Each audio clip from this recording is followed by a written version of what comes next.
Welcome into the DNVR Avalanche Pregame Show presented by DraftKings Sportsbook. Use code DNVR when you sign up for a new account to get amazing odds boosts every single day. AJ, Rudo, Evan coming to you live before Avs versus Islanders. Another second half of a back-to-back game, but at least both teams played last night for this one. Or maybe, unfortunately, both teams played last night. Can make for some pretty gruesome hockey at times, but this is what their ninth game? This will be game 9. And this is third back-to-back? Their 6th game that is part of a back-to-back? Correct. Mm-hmm. They had a back-to-back every week for the first 4 weeks. Now the 4th week is Finland. I guess I hadn't thought about it, but I knew in my head, hey, they were going to have 4 back-to-backs, but... That's 75% of their games. Yeah. Huh. It do be like that sometimes. So that's what? 8 of their first 10 are part of back-to-backs? 8 of their first 11 are part of back-to-backs. Golly. Anyway, it's the Islanders tonight. No Valeri Nichushkin once again. Yeah, I mean, we talked about it yesterday. If he was day-to-day, and he didn't play last night. Hard to expect him to play this one. Bender being like, he feels a lot better today. But also, that goes to show you that they're taking the regular season only so seriously. Mm-hmm. When you just kind of punt on opportunities to make your team, to max your team out. And this is the best roster you could put forward. It's not like that. And we don't know what his injury is, but do you think Val's doing high knees on that plane to stay warm? I don't know that I've ever seen a joke get played out that fast. Wear me out as quickly as that one does. Probably the opposite. He's probably just bench pressing in the back of the plane. Definitely. If Val was going to work out on the plane, it would be pumping iron for sure. He's probably bench pressing one of the rookies that they bring as an extra body to Finland. Get over here. Yeah. You're not going to play anyway, so I need to lift some weights. All right, if he's Hans, who's Franz? He doesn't have a running mate. Yeah, he needs one. Time to get him one. Georgiev going to be in net tonight, of course, with Frankie in net last night. Yeah. The Isles have not been great so far this year. Granted, they did blow out their opponent the other night, but not a particularly strong start to the season for them. How should the Avs go into this game? Should they treat it like a we need to dominate them type of game? Yeah, I think. It's not like a must-win hockey game. Right. I didn't want to say that. Away. Yeah. But I think you don't want losses to pile up, and we talk about bad days are things that happen and that you just sort of have to accept in life, as long as you don't turn one bad day into 2, into 3, into 4, into 5. They win. They win tonight. They come out and they say, "Look, last night wasn't good enough. We had better. We should have. Whatever. Should have played better. Should have finished. Should have whatever the adjustment they want to pick out is. But just they should have played more of an Avalanche hockey game, because we haven't really seen them look like the Avalanche that we know very often this year. That was the thing that they did in the first half of the Vegas game, where it was this looks like the Avs. Yep. Even when Vegas started to push back in that game, you started to feel like this was more of their identity. That we're used to seeing. And we haven't seen it a lot this year. And I just think that you don't want to just accept, okay, well, it's a back-to-back, it's whatever. The expectations in that room are too high. The accountability is too high. The expectation of greatness is too high. That they just casually approach this game well, if we win, great, and if we don't, well, whatever. You do need points. You can't just we're the defending champs, so we're going to make the postseason. You have to earn your way there. Yep. You do need those points. You don't get another opportunity to play this game later on in the season. You get one shot at this. There's no makeup. There's no redo.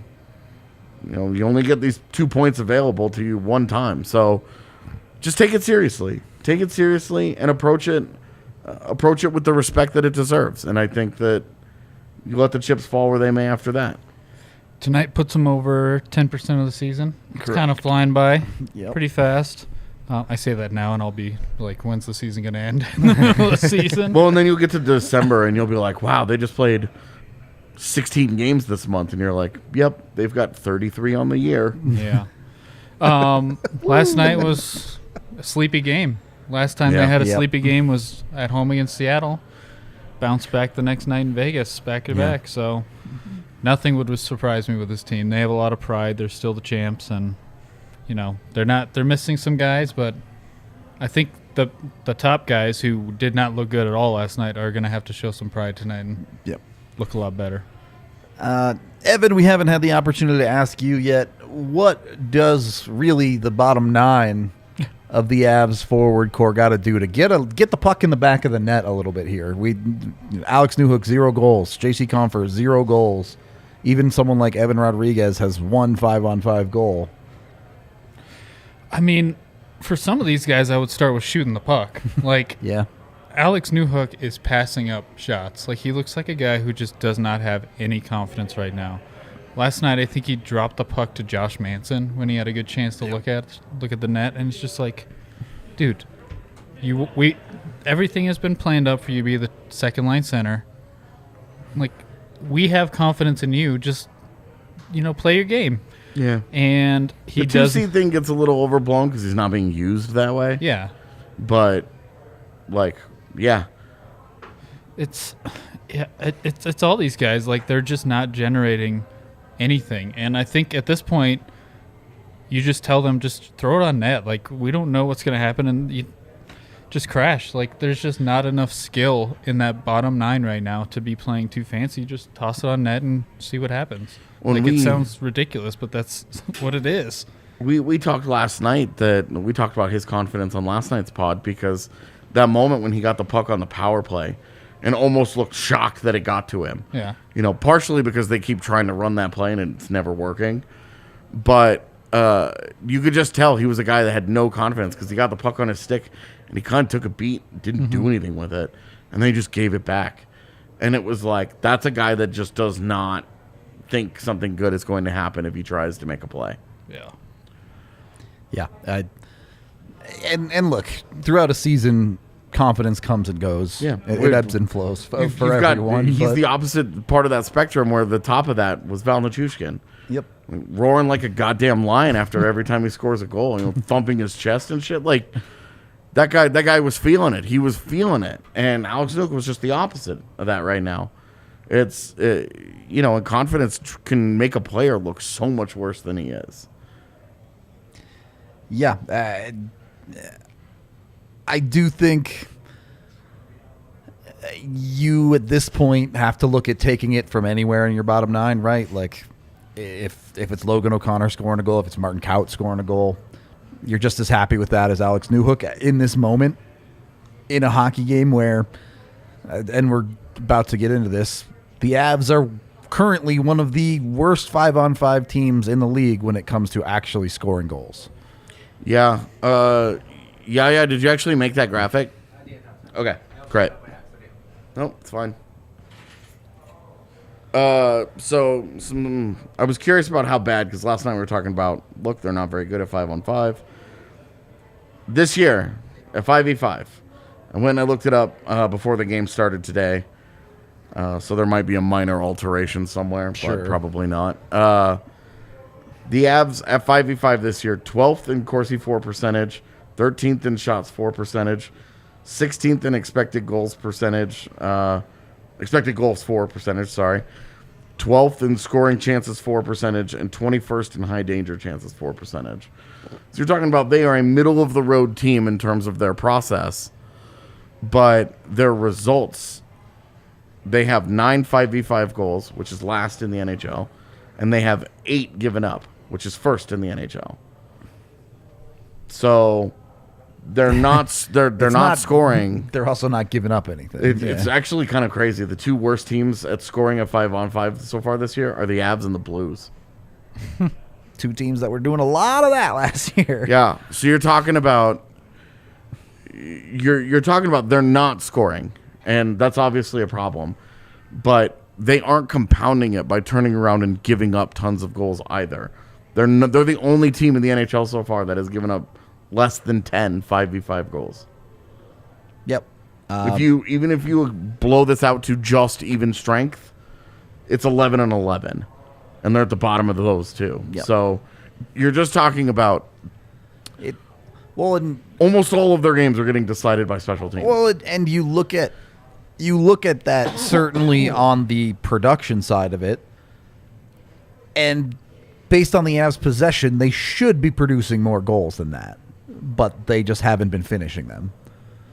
So there's probably going to, at some point, be not a regression, but a return to the mean.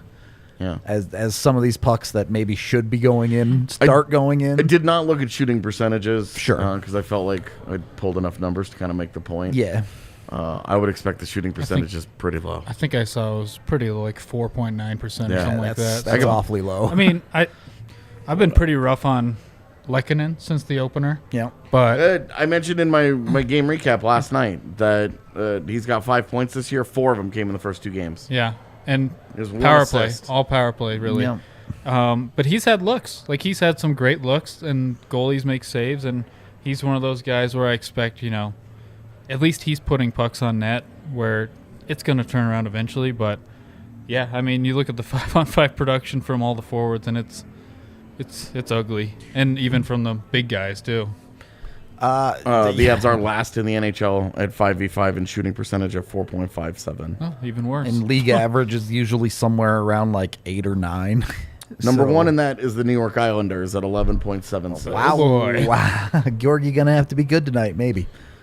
So Either way, does the 5-on-5 need to be better for Colorado? Yes. But it's Yeah. also, you expect it to trend in the right direction. it's really like it starts there. Yep. Like we talk about, the PK needs to be better, and it's got to stop giving up goals, and totally. But it starts with your 5-on-5. It starts at even strength. That's where the majority of your game gets played. You've got to find answers there, because last night New Jersey sold the farm to stop Colorado's top line and paid no price for it. And Colorado did not help itself. Jared Bednar didn't have a coaching answer. Yep. There was no adjustment. He played those guys 26 minutes last night. Mm-hmm. So when those guys have dead legs at the start, halfway through the game tonight, Bednar didn't do his team any favors with the way he coached the team last night.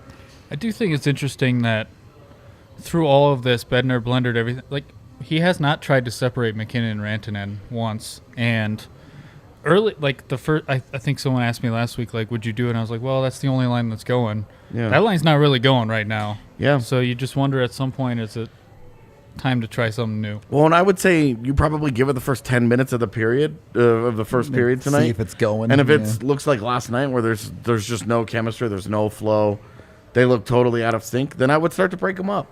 Yeah. Okay. Let's get into our bets real quick, and then we can talk a little bit more. I'm assuming Blaze didn't send us any. I have some. All right. Avs to win the first period, plus 165. Hopefully they can get out to a good start. That sounds good. Good starts, turns out, are pretty important in Sega Babas. Yeah. A lot easier to play from ahead. Yeah, I mean, chasing games when you're on tired legs, but at least the thing tonight is that they're even field on that a little bit. Everybody's going to be tired. Even then, like, travel is pretty much non-existent for this game. Yeah. Yeah, and that was, we mentioned it last night that they're coming back from Raleigh and the Avs are coming from New Jersey. Like, the Avs might even have Slight advantage. like the tiniest of advantages here that they didn't, like, they got on a train and went home? Like, they went on the team bus and went back Probably to the a hotel? bus. Drove 20 minutes down the road Yeah, at most. exactly. And it was just not extensive travel. Yeah. So you got that going for you. You got Bowen Byram plus 115 for a point tonight. I feel like he's kind of stepping into the free money role on the defensive side this year. Maybe not that consistent, but. And then first goal scorer, Evan Rodriguez, plus 1,700. All right. No love for Erod. I would take literally anybody scoring a goal. Yeah, at this point, I'm just like, just don't get shut out again. Yeah. You know? The bar is low. Yeah. Okay, fair enough. I do worry about a Georgiev emotional letdown, too. Yeah, for sure. Yeah. After the New York We game, didn't really talk about that, but you kind of want to just see him continue. keep rolling. Yeah. That was a emotional game for him the other night. It's just Yeah, and it's he had a couple good games leading into it, too, so it wasn't like it was... Vegas, you know, yeah. And but it is important that like you give them a strong effort. for sure. But and look, Because goaltending is the thing that the Islanders have. Evan kind of already mentioned this, but you want the Evs to be better at 5-on-5? It starts with the top guys. Yeah. For all the Like talk we've had about their everything second about line. every team. Yeah, right. Starts with your best players. Who started for the Islanders last night? In net? Yeah. I believe it was Sorokin. Okay, so we might see Valeri Georgiev. Could get It's gonna be the like looking in a mirror. They look identical to me when I watch them play. same goalie. Yeah. He's playing both ends. There's a reason the camera never shows both ends of the ice, all right? And look, you don't expect your best players to have as bad a game as they all did last night very often. Yeah. I wrote in the recap that like last night's one of the very few times that you will see Nathan McKinnon, Mikko Rantanen And get battered. Makar just Get smoked. battered at Yep. 5v5 like that. It very rarely happens, and it almost never happens consecutively. So, hopefully some better vibes coming out of the game tonight. We'll put it that way. Any last thoughts before we go swap over to the watch along, fellas? The Islanders don't like they're okay, but they don't. I think that's really a team that's really still trying to find its own identity right now. Don't make it easier for them. Yeah. Last night's game was sleepy. I just want to see some Energy. energy and emotion. Yeah. I would be okay if the game happened as quickly as last night's did. Yeah. Zoom I through love it. a fast game like that. Like it's like that's great. Let's Get out of here to by it. 9:30. Like, let's just get to it, man. Like, Yeah. This is great. All right. Well, we are going to go get to our watch along here. We'll be live over there in 5 to 10 minutes, and you can watch the game with us. If you're not joining us for that, at least join us for the post game, where we will be here on the very same YouTube channel. So, whenever we see you again, we'll talk to you then.